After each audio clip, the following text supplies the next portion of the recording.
بڑی تعداد میں اس وقت جو ہے وہ بھگدڑ مچی ہوئی ہے اور لوگ بڑی تعداد میں باہر نکلے ہوئے ہیں۔ یہ مناظر آپ اپنی ٹیلی ویژن سکرینز کے اوپر دیکھ سکتے ہیں کہ اس ٹائم ہلچل مچ چکی ہے پورے شہر کے اندر اور لوگوں میں بھگدڑ نظر آ رہی ہے، اور یہ خصوصی مناظر ہیں تل ابیب شہر کے۔ اس ٹائم افراتفری کی صورتحال ہے اور لوگوں کو جو ہے محفوظ مقامات پر پہنچنے کے حوالے سے بھی تنبیہ کر دی گئی ہے اور ہدایت جاری کر دی گئی ہے۔ بنکرز کی طرف جانے کے حوالے سے بھی کہہ دیا گیا ہے اور پوری سچویشن کے اندر لوگ اپنے آپ کو محفوظ مقام پر منتقل کر رہے ہیں، اور اس ٹائم بھگدڑ کی یہ سچویشن ہے، افراتفری کا یہ عالم ہے، اور پورے شہر کے اندر اس ٹائم جو ہے وہ سائرن بج رہے ہیں۔ ایمرجنسی کی سچویشن ہے، مختلف مقامات پر ایران کی جانب سے میزائل داغے گئے جس کے بعد سے ایمرجنسی کی سچویشن شروع ہو چکی ہے، سائرن بج رہے ہیں، مختلف عمارتوں کو نشانہ بنایا گیا، وزارت دفاع کی عمارت کو نشانہ بنایا گیا۔ اس کے ساتھ ساتھ مختلف اور بھی مقامات تھے جو کہ بیلسٹک میزائلز کی زد میں آئے اور بڑی تعداد میں لوگ اپنے گھروں سے نکل رہے ہیں۔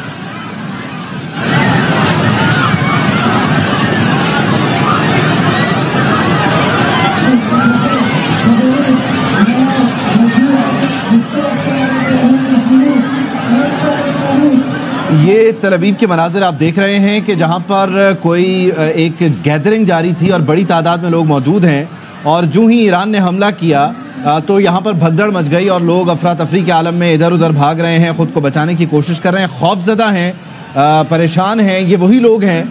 جو غزہ میں جب اسرائیل حملے کرتا ہے تو خوشی مناتے ہیں، یہ وہی لوگ ہیں جب غزہ کے بچے پانی کے لیے سسک رہے ہوتے ہیں، بلک رہے ہوتے ہیں تو یہ سوشل میڈیا پلیٹ فارمز کے ذریعے ان کا مذاق اڑاتے ہیں، اور یہ وہی لوگ ہیں کہ جو ایران پر حملہ ہونے کے بعد خوشیاں منا رہے تھے، لیکن جب جواب آیا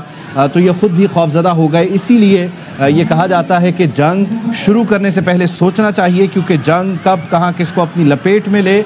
اس کا کسی کو ادراک نہیں ہوتا، علم نہیں ہوتا۔ یہ تل ابیب کے مناظر کہ جہاں سائرن بجتے رہے، لوگ خوفزدہ ہوئے، بھگدڑ مچی، اپنے آپ کو بچانے کے لیے بنکرز کی طرف بھاگ رہے ہیں۔ وزارت دفاع کے حکام یہ کہتے ہیں کہ آپ خود کو گھروں تک محدود رکھیے، اور جن کے پاس بنکر کی سہولت اور فیسلٹی ہے وہ بنکرز تک چلے جائیں، اور ایران کے جو بیلسٹک میزائل ہیں وہ مختلف مقامات پر آ کے انہوں نے ٹارگٹ کو ہٹ کیا۔ کیا یہ میزائل ڈائریکٹلی آ کر لگے یا پھر جو ڈیفنس سسٹم تھا اس نے انٹرسیپٹ کیا، اور پھر جو باقیات ہوتی ہیں اس کے ذریعے یہ تباہی ہوئی، یہ تمام تر معاملات بعد میں انفولڈ ہوں گے، یہ ڈیٹا آئے گا، لیکن بنیادی طور پر تل ابیب میں آپ دیکھ سکتے ہیں کہ کس طرح سے بھگدڑ مچی۔ اور اسکرین کے ایک حصے میں جو آپ مناظر دیکھ رہے ہیں یہ لبنان کے مناظر ہیں کہ جہاں پر ایران کے جواب کے بعد یہاں پر جشن منایا جا رہا ہے، ریلی کی صورت میں لوگ باہر آئے ہیں، اسرائیل مخالف نعرے بلند کیے جا رہے ہیں، کیونکہ لبنان پر بھی حملے کیے گئے تھے اسرائیل کی جانب سے، غزہ بھی محفوظ نہیں، شام بھی محفوظ نہیں، اور پھر ایران پر بھی حملہ ہوا۔ یہ فلسطین کے مناظر ہیں، یہ فلسطین کے لوگ گلیوں میں سڑکوں پر آ کر وہ مناظر دیکھ رہے ہیں، آسمان کی طرف دیکھ رہے ہیں کہ جہاں پر شعلے بلند ہیں اور وہ شعلے جا رہے ہیں تل ابیب کی طرف، اور یہاں پر شہری موجود تھے، نعرے لگائے، اسرائیل مرد آباد کے نعرے لگائے، اسرائیل مخالف نعرے لگائے۔ اور یہ جو مناظر آپ دیکھ رہے ہیں یہ ایران کے مناظر ہیں کہ جہاں پر جب ایران نے جواب دیا، اب وعدہ صادق 3 جب اس نے لانچ کیا، اس آپریشن کا آغاز کیا، تو ایران کے شہری بھی سڑکوں پر آئے اور ایران کے شہریوں نے بھی جشن منایا، نعرے لگائے، اور اپنے سپریم لیڈر کے لیے، اپنے صدر کے لیے یہاں پر نعرے بازی کی، اور بھرپور جواب کا جو مطالبہ، جو تقاضا تھا اس کے آغاز پر یہ ایرانی شہری بھی خوش ہیں۔ ایک طرف ایرانی شہری خوش تو دوسری طرف تل ابیب کے مناظر کے جہاں پر تل ابیب کے رہنے والے وہ لوگ جو غزہ پر مظالم پر خاموش رہے، وہ لوگ جو لبنان پر ہوئے حملوں، شام پر ہوئے حملوں اور ایران پر ہوئے حملوں پر خوشی مناتے رہے، جب ان کے گھر تک میزائل پہنچے